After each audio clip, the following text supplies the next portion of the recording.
A atitude da sociedade em relação ao suicídio muda ao longo dos séculos.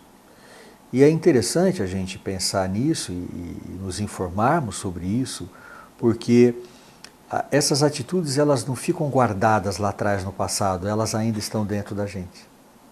Então, num ou outro momento, a gente pode detectar o que está acontecendo dentro da gente. Por exemplo, entre os gregos e romanos, não havia uma ideia de que o suicídio era um pecado. O suicídio era um direito do homem livre. Um escravo não podia se matar, mas um homem livre ele podia se apresentar perante uma assembleia de anciãos em Atenas, ter autorização para se matar e ele recebia até o veneno que ele usaria para se matar. Então o suicídio lá não era um drama, não era um pecado. Tudo muda ao longo da Idade Média, em que se começa a encarar o suicídio como fruto da instigação do demônio. O suicídio passa a ser taxado como algo pecaminoso, pecado mortal, com um círculo do inferno reservado para os suicidas. Na Idade Média, torturava-se o cadáver dos suicidas. Ele era esquartejado, arrastado por cavalos, enforcado de ponta cabeça e nu na encruzilhada dos caminhos. Aí a gente dá um outro salto e vamos para a época moderna. A gente fala época moderna, mas em história a época moderna é século XVII. Vem o iluminismo, o renascimento, com aquela noção de que o homem é a medida de todas as coisas, uma retomada dos gregos e a ideia de que o suicídio é um dilema humano, não é um pecado mais.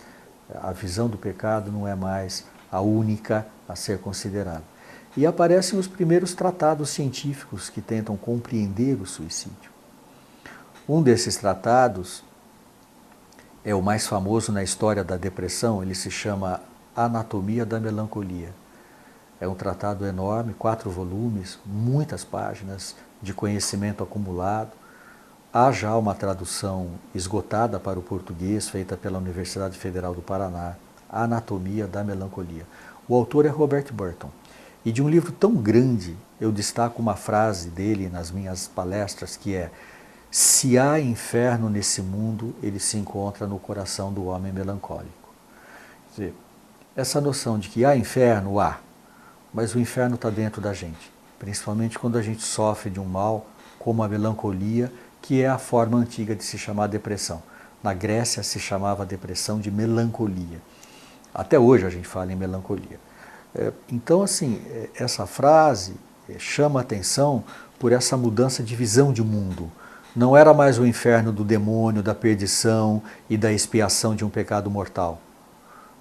Era o inferno que nós carregamos dentro da gente quando a gente sofre profundamente de uma doença chamada depressão e que pode levar ao suicídio.